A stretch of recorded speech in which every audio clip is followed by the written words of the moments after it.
नाम रवि जैन है। मैं इस बार यूपीएससी सिविल सर्विसेज एग्ज़ामिनेशन 2019 में 9 रैंक लेकर आया हूँ। मेरा ऑप्शनल साइकोलॉजी था। मैं देवघर झारखंड का रहने वाला हूँ और ये मेरा 4th अटेम्प्ट था। इससे पहले मैंने प्रीलिम्स पहले अटेम्प्ट में मेरा प्रीलिम्स से निकला था। उसके बाद से हर बारी मैं इंटरव्यू फेस कर चुका हूँ। ये तीसरा इंटरव्यू था। मैं दिल्ली नॉलेज ट्रैक के माध्यम के द्वारा आपको अपने पूरे यूपीएससी के जर्नी के स्ट्रैटेजी और मतलब मेरी जर्नी क्या रही वो बताऊंगा। शुरुआत करते हैं प्रीलिम्स से। प्रीलिम्स के लिए सबसे पहले तो सभी को सिलेबस देखना चाहिए, क्या क्या सिलेबस की रिक्वायरमेंट है। प्रीवियस क्वेश्चंस देख सकते हैं इनिशियली कि क्या लेवल ऑफ क्वेश्चंस आते हैं UPSC civils exams prelims examination में। तो बेसिकली जब सिलेबस देख ले तो फोकस होना चाहिए कोर जो बुक्स होती है, जो बेसिक बुक्स हैं उस पर। एनसीईआरटी से शुरुआत करा जा सकता है। जैसे पॉलिटी के लिए 6, 7, 8, 9 की एनसीईआरटी और लक्ष्मीकांत पढ़ा जा सकता है। और इकोनॉमिक्स के लिए जो भी बेसिक बुक्स है एनसीईआरटी 11, 12 के अलावा, और बाकी भी जो भी मॉडर्न हिस्ट्री के लिए जैसे स्पेक्ट्रम बुक पढ़ा जा सकता है। तो ये सब बेसिक बुक्स पढ़ने हैं। एंड फिर जब एक बार 2 बार आपका सिलेबस हो जाएगा, अगर आपको नीड है तो नोट्स बना सकते हैं अपने शॉर्ट नोट्स क्विक रिवीजन के लिए। Otherwise if you don't feel the need तो आप क्वेश्चन टेस्ट सीरीज़ कर सकते हैं सॉल्व, जिससे आप प्रैक्टिस कर सकते हैं। एंड मतलब आपको क्योंकि नेगेटिव मार्किंग है, इससे आपको पता चल रहेगा कि कितने क्वेश्चंस अटेम्प्ट करने चाहिए और कितने नहीं चाहिए और क्या स्ट्रैटेजी होनी चाहिए। मेन बुक लिस्ट के लिए तो मैं मतलब न्यूज़पेपर तो पढ़ना ही चाहिए मेरे ख्याल से। इंडियन एक्सप्रेस या हिंदू, जो भी मतलब एस्पिरेंट पढ़ना चाहे, जो जिनमें भी उनको इंटरेस्ट आता है। और मंथली करंट अफेयर मैगज़ीन पढ़ा जा सकता है, काफ़ी सारे आते हैं। जैसे विजन आईएएस एक होता है जिसको मैं फॉलो करता था। और बाकी बेसिक बुक्स में है पॉलिटी के लिए लक्ष्मीकांत पढ़नी होती है। इकोनॉमिक्स के लिए मृणाल के वीडियोस देखा जा सकता है, या फिर श्रीराम सर के नोट्स आते हैं श्रीराम एकेडमी के, वो पढ़ा जा सकता है। इन्वायरमेंट के लिए शंकर आईएएस की बुक आती है, वो पढ़ सकते हैं। ज्योग्राफी के लिए एनसीईआरटी 11 और 12 सफिशिएंट है। उसके अलावा मृणाल के वीडियोस देख सकते हैं। साइंस एंड टेक के लिए करंट अफेयर्स से हो जाएगा। और मॉडर्न हिस्ट्री के लिए जैसा मैंने बताया था स्पेक्ट्रम पढ़ने की आवश्यकता है। और एंशिएंट मिडिवल के लिए जो पुराने एनसीईआरटीज़ है वो करके और क्वेश्चंस करेंगे तो उससे कवरेज हो जाएगा। देखिए, इसमें एक गलती है कि मल्टीपल रिसोर्स लोग बना लेते हैं। मैं तो मानता हूँ कि जो भी बेसिक बुक्स है वो पढ़ेंगे तो उससे काफ़ी कवरेज हो जाता है। उसी को मल्टीपल टाइम्स पढ़े। हाँ, नॉलेज के लिए एग्जॉस्टिव नहीं हो सकता है कि कुछ एक मतलब जैसे मॉडर्न हिस्ट्री के लिए स्पेक्ट्रम, उसके बाहर के भी नोट्स मतलब सिलेबस क्वेश्चंस आ सकते हैं। तो वो क्वेश्चंस के थ्रू और अंडरस्टैंडिंग के थ्रू उसको अप्रोच करा जा सकता है। क्योंकि मेरा ये मानना है कि प्रीलिम्स में लगभग 30-40% क्वेश्चंस ही कोई भी एस्पिरेंट 100% श्योरिटी से जानता है। बाकी में आपको स्मार्ट गैस करना है, इसके लिए प्रैक्टिस होने की ज़रूरत है। अब आते हैं मेंस पे, तो GS 1 से स्टार्ट करते हैं। तो सबसे पहले आर्ट एंड कल्चर के लिए कंटेंट है, जो कि हम प्रीलिम्स के लिए भी पढ़ते हैं। नितिन सिंघानिया सर की बुक्स है, वो उससे कवरेज हो जाएगा। मतलब इतना इन डेप्थ नहीं पढ़ना है मेंस के लिए जितना प्री के लिए पढ़ते हैं। बट हाँ, हर एक टॉपिक के लिए कुछ बेसिक नोट्स और इंट्रोडक्शन कंक्लूजन बनाया जा सकता है। एंड बॉडी जो भी क्वेश्चन पूछा जाएगा यूपीएससी में वो आंसर में लिखा जा सकता है। उसके अलावा मॉडर्न हिस्ट्री के लिए तो स्पेक्ट्रम सफिशिएंट है। आंसर राइटिंग की प्रैक्टिस कर सकते हैं कोई भी टेस्ट सीरीज़ से, तो वो कवर हो जाएगा। फिर ज्योग्राफी की बात करेंगे तो जो हमने प्री के लिए प्रीलिम्स के लिए पढ़ा था वो सफिशिएंट है। उसके अलावा थोड़े से आंसर राइटिंग में फोकस रखना है तो उसको मल्टी डायमेंशनल रखना है, तो आंसर राइटिंग प्रैक्टिस से वो कवर हो जाएगा। और करंट अफेयर्स के भी चीज़ें उसमें डाले जा सकते हैं आंसर्स में। फिर सोशल इश्यूज़ है एक टॉपिक, तो वो एनसीईआरटी 11, 12 की एनसीईआरटी है, उससे कवर करा जा सकता है। बाकी मैंने विजन का वैल्यू एडेड मटेरियल पढ़ा था, उसमें क्वेश्चन भी होते हैं विजन के पुराने ईयर्स के और यूपीएससी के भी, तो उससे भी कवरेज हो सकता है। वो एक वर्ल्ड हिस्ट्री का टॉपिक है जो कि विजन आईएएस का मटेरियल है, उससे कवर किया जा सकता है। एंड क्वेश्चंस थोड़े से एब्सर्ड और वेग होते हैं उसमें, तो जितने भी नॉलेज है उसको अप्लाई करके उसको अप्रोच करा जा सकता है। हमारा एम ये होता है कि हमें कोई भी क्वेश्चन नहीं छोड़ना है। तो कुछ भी मतलब जो भी रेलेवेंट आपको पता है वो लिखना है, क्योंकि बाय एंड लार्ज सबका रीडिंग मटेरियल सेम होता है। तो कुछ क्वेश्चंस ऐसे होते हैं जो सभी को नहीं पता, तो उसमें यही होता है जो भी अपने उस समय इंटेलिजेंस का यूज़ करके उसको कैसे अप्रोच करेगा, उससे मतलब मार्क्स डिटरमाइन होता है। अब आते हैं GS2 में, तो जो उसमें पॉलिटी का पार्ट है वो लक्ष्मीकांत से कवर हो जाएगा, एंड करंट अफेयर्स के लिए विजन IAS का जो भी मटेरियल है उससे कवरेज कर सकते हैं, जो करंट अफेयर्स का मटेरियल होता है। बाकी जो गवर्नेंस का टॉपिक है वो विजन IAS का मटेरियल या कोई भी मटेरियल जहाँ पे टॉपिक वाइज जो भी सिलेबस के टॉपिक्स है उससे कवरेज दिया है उससे कवर किया जा सकता है। इंटरनेशनल रिलेशन में तो फोकस सिर्फ करंट अफेयर्स पे होना चाहिए। कुछ कुछ टॉपिक जो भी करंट कंटेम्प्रेरी चल रहे हैं, RCP हो गया, India US relationship, India China relationship, ऐसे भी जो भी न्यूज़ में उसके लिए फॉर्डर कंटेंट पहले से बनाया जा सकता है, और जब एग्ज़ाम में आएगा तो हम उसके मुताबिक लिख देंगे। अब GS3 की बात करेंगे तो इसमें इकॉनमी के लिए तो करंट अफेयर्स ही सफिशिएंट है। उसके लिए जो भी करंट का डेटा चल रहा है, GDP से रिलेटेड, सेविंग रेट से रिलेटेड, इन्वेस्टमेंट रेट से रिलेटेड, उसका एक नोट्स बनाया जा सकता है जो कि आंसर्स में उसको मतलब वैल्यू ऐड करने के लिए, ब्राउनी पॉइंट्स डालने के लिए यूज़ करा जा सकता है। उसके अलावा आंसर्स के थ्रू लोग मतलब कवर करा जा सकता है। और GS3 के बाद इंटरनल सिक्योरिटी की बात करेंगे तो टाटा मैग्रो हिल की बुक है जिससे हम इंटरनल सिक्योरिटी कवर कर सकते हैं, और जो भी विजन का मीन्स 365 है उससे कवर हो जाता है सिक्योरिटी इश्यूज़। डिज़ास्टर मैनेजमेंट में अगर ARC रिपोर्ट पढ़ सकते हैं डिज़ास्टर मैनेजमेंट की, तो वो अच्छा है, उससे समरी बनाएं, और जो भी करंट अफेयर्स में जो भी डिज़ास्टर न्यूज़ में रहा है उसके लिए स्पेशली फ़ोकस कर लें, NDMA की गाइडलाइंस देख लें, और वो बाय एंड लार्ज इसमें एक तरीके से फॉर्डर बनाया जा सकता है कि क्या स्टेजेस ऑफ डिज़ास्टर मैनेजमेंट होते हैं, जैसे preparedness, mitigation, rehabilitation, relief etcetera, जो भी 6 स्टेजेस ऑफ डिज़ास्टर मैनेजमेंट है उस पर कंटेंट बनाया जा सकता है, क्योंकि क्वेश्चंस का पैटर्न ऑलमोस्ट रिपीट ही होता है। खाली जो भी रेलेवेंट कंटेंट है उसके हिसाब से हमें मॉडिफाई करना होता है अपने आंसर्स को। और उसके अलावा साइंस एंड टेक को करंट अफेयर्स से ही कवर करा जा सकता है।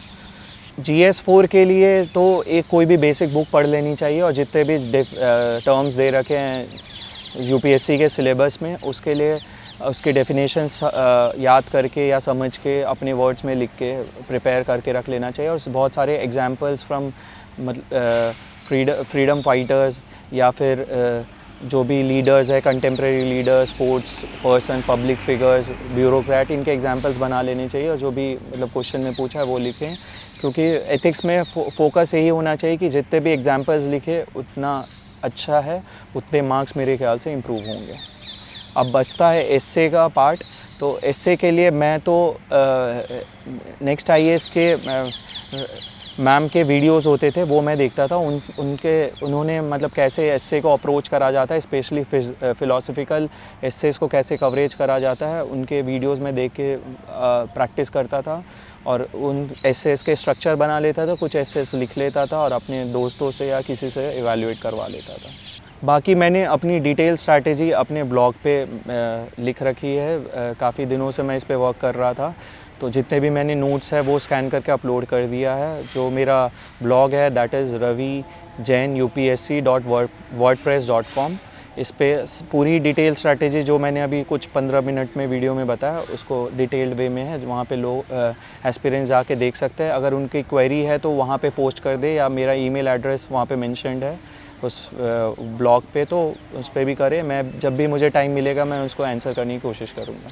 काफ़ी इंपॉर्टेंट चीज़ है जो UPSC प्रिपरेशन में है इज़ टाइम मैनेजमेंट।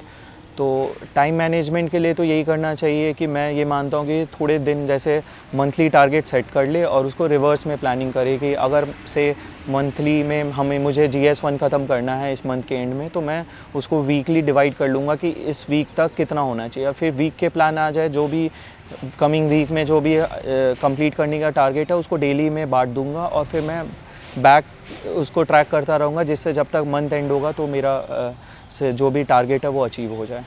सिंस ये मेरा 4th अटैम्प्ट था, तो और पिछले 2 बार से मैं इंटरव्यू तक फेस कर रहा था, तो मुझे ये लग रहा था कि मेरी कुछ कमी में फंडामेंटल प्रिपरेशन में फंडामेंटल कमी रह गई है, उसके लिए मैं अपने दोस्तों से डिस्कस कर रहा था। जैसे साइकोलॉजी के लिए मेरे फ्रेंड अनुराग जैन, जिनकी रैंक 24 आई थी लास्ट टाइम, उनसे मैंने डिस्कस करा था और उनसे मुझे रियलाइज़ हुआ था कि उसमें एग्जांपल्स लिखने हैं। जीएस में मैं अपने फ्रेंड्स के साथ, पीयर्स के साथ आंसर राइटिंग करता था और उनसे इवैल्यूएट करवाता था। तो जो भी इम्प्रूवमेंट की ज़रूरत थी, जैसे एग्जांपल्स लिखने, फैक्ट्स लिखना, स्ट्रक्चर को थोड़ा इम्प्रूव करना, उस पे फोकस रहा है मोर देन कंटेंट बनाने पे और नॉलेज गेन करने पे। तो अगर कोई मतलब मेरे जैसे रहें जिनको थोड़ा ज़्यादा अटेम्प्ट लग रहा है, तो वो अपने आंसर राइटिंग स्किल पे ज़्यादा फोकस करे। अगर उनको लगता है कि उनका नॉलेज सफिशिएंट है, वो डिसेंट आंसर लिख सकते हैं। अब हम इंटरव्यू की बात करेंगे। एज सच तो यूपीएससी इंटरव्यू को पर्सनालिटी टेस्ट बोलती है and it is more of overall personality of the person. So knowledge, हम जब इंटरव्यू देते तो हमारा फोकस सिर्फ कंटेंट ऑफ द आंसर में चला जाता है, जबकि फोकस होना चाहिए कि हम कैसे अप्रोच करते हैं। अगर हमें नहीं आता है तो कितने सिंसियरिटी से उसको ना बोलते हैं, वैसे होता है। मुझे भी काफ़ी सारे क्वेश्चंस जो इंटरव्यू में पूछे गए थे मुझे नहीं आते थे, तो मैंने उनको एज सच खुद मना ही कर दिया था कि मुझे नहीं पता है। और बाकी मेरे हिसाब से इंटरव्यू में होना चाहिए कि आपको खुद को अच्छे से एक्सप्रेस करना चाहिए और जो भी आंसर्स दे रहे हैं ऑनेस्टली देने चाहिए। प्रिटेंशियस होने की ज़रूरत नहीं है। काफ़ी एक्सपीरियंस के लोग वहाँ बैठे होते हैं, उनको मतलब दे कैन सी थ्रू, इसीलिए प्रिटेंशियस नहीं होने चाहिए। मॉक इंटरव्यूज़ दिए जा सकते हैं। मेरे हिसाब से 3 से 4 या 5 मैक्सिमम मॉक इंटरव्यूज़ सफिशेंट है। कुछ जो भी मॉक इंटरव्यू देते हैं उसमें फ़ोकस होना चाहिए कि इम्प्रूव कैसे करें, जो पिछले मॉक में गलतियां की उसको कैसे इम्प्रूव करें, कैसे उस पर वर्क करा जाए। अगर कुछ ऐसा फीडबैक भी दिया जाता है जो डिमोटिवेटिंग होता है, उसको सीरियसली ना ले। अपने किसी जो भी आपके शुभ चिंतक हैं उनसे पूछे कि मतलब ये फ़ीडबैक सही है, अगर जेन्युइन है तो उस पर वर्क करें। अगर आपको लगता है कि वो फ़ीडबैक जेन्युइन नहीं है तो उसको इग्नोर करके आगे बढ़ना चाहिए। बाकी इंटरव्यू में कॉन्फिडेंट होंगे तो ईज़िली सेल थ्रू हो जाएगा। मैंने अपने प्रिपरेशन में 3 बार इंटरव्यू दिया था, तो मैंने मॉक इंटरव्यूज़ दिए थे। मैं 5 से 6 मतलब शुरू वाले अटेम्प्ट में तो 5 से 6 मॉक दिए थे पर ईयर। इस बार क्योंकि कोरोना की स्थिति थी तो ज़्यादा मॉक इंटरव्यू दे नहीं पाया था। उसमें भी जो भी ज़्यादा दिए थे वो ऑनलाइन ही थे। तो एज सच मॉक इंटरव्यू की ज़रूरत होती है सिर्फ इम्प्रूवमेंट के। अगर आपके पास एक्सेस नहीं है तो इसके लिए डिसअपॉइंट नहीं होना चाहिए। कोई भी आपके फ्रेंड्स फैमिली उनके पास इंटरव्यू देने की प्रैक्टिस कर लेनी चाहिए, वो भी सफिशिएंट होगा।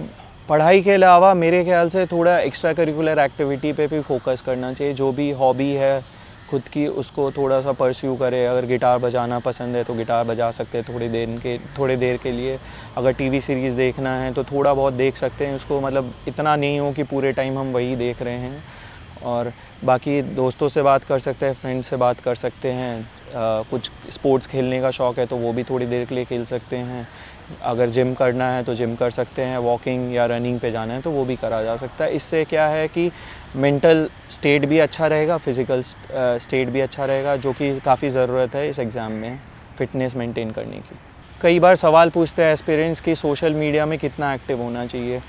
तो मैंने इनिशियल स्टेज पे अपने फेसबुक अकाउंट तो मैंने पहले यूपीएससी प्रिपरेशन से पहले डिलीट कर दिया था एंड व्हाट्सएप भी मैंने डीएक्टिवेट कर दिया था, क्योंकि मुझे लगता था मैं थोड़ा सा ज़्यादा टाइम वेस्ट करता हूँ। बट 1-2 साल बाद, जब क्योंकि मेरा 4th अटैम्प्ट था, 1-2 साल बाद मुझे लगा कि नहीं, थोड़ा बहुत तो रखना चाहिए, तो मैं व्हाट्सएप यूज़ करता था। बाकी सोशल मीडिया में नहीं था, क्योंकि मुझे लगता था ये मेरे जो भी गोल है, पढ़ाई का जो भी टारगेट सेट कर रखा है, उससे डिस्ट्रैक्ट करता है मुझे। अगर मैं तो ये बोलूँगा कि डीएक्टिवेट करना चाहिए, नहीं करना चाहिए, पर्सनल चॉइस होनी चाहिए। बस ये देखना चाहिए कि सोशल मीडिया का इतना यूज़ ना हो कि आपके स्टडी के टाइम टेबल को वो डिस्ट्रैक्ट कर रहा हो। ये सेल्फ एसेस करना चाहिए, और आपको लगता है कि अगर सोशल मीडिया से आप डिस्ट्रैक्ट हो रहे हैं तो उसको डीएक्टिवेट या डिलीट कर देना चाहिए थोड़े दिन के लिए, जब तक आप तैयारी कर रहे हैं। कई बार ये भी सवाल पूछा जाता है कि एग्ज़ाम प्रिपरेशन के लिए कोचिंग की नेसेसिटी है कि नहीं। पर्सनली मैंने कोचिंग ली थी और मुझे रियलाइज़ हुआ था कि कोचिंग की नेसेसिटी नहीं है। कोचिंग बस हमें गाइड करता है और कुछ चीज़ों को ईज़िली ऑब्वियसली समझा देता है। बट आज के टाइम में ऑनलाइन रिसोर्सेज काफ़ी अवेलेबल हैं, तो कोचिंग की एज सच बहुत ज़्यादा ज़रूरत नहीं है। अगर आपके पास रिसोर्सेज है और आप मतलब बड़े शहर में रहते हैं तो आप कोचिंग कर सकते हैं, तो आपको अगर नीड है तो आप कर लें। लेकिन अगर बहुत ज़्यादा सैक्रिफाइसेस लेकर आप कोचिंग ज्वाइन करते तो मेरे हिसाब से उसको अवॉइड करा जा सकता है। ऑनलाइन रिसोर्सेज हैं, काफ़ी टॉपर्स अपनी स्ट्रैटेजी शेयर करते हैं, वो आप फॉलो करें, आप समझे, उससे भी होगा। और किसी को भी कांटेक्ट करें, काफ़ी टॉपर्स रिप्लाई भी करते हैं, सोशल मीडिया में करेंगे या मेल पे करेंगे या ब्लॉग पे करेंगे, तो उससे आप अपने डाउट क्लियर कर सकते हैं। बल्कि मैं मानता हूँ कि ये यूपीएससी की जर्नी ऐसे भी है कि लोग अपने ही रास्ते खुद बनाते हैं। तो छोटे छोटे जो डाउट्स आ रहे हैं वो खुद ही रिजॉल्व करने की कोशिश करिए। जो ऐसे डाउट्स हैं जो आपके मन में बार बार आते हैं, आप उसका समाधान नहीं ढूंढ पाते हैं, तो किसी टॉपर को अप्रोच करें, they will definitely help you. मैंने ये वीडियो बनाया है कि मैं अपनी जर्नी शेयर कर पाऊँ बाकी एस्पिरेंट्स से।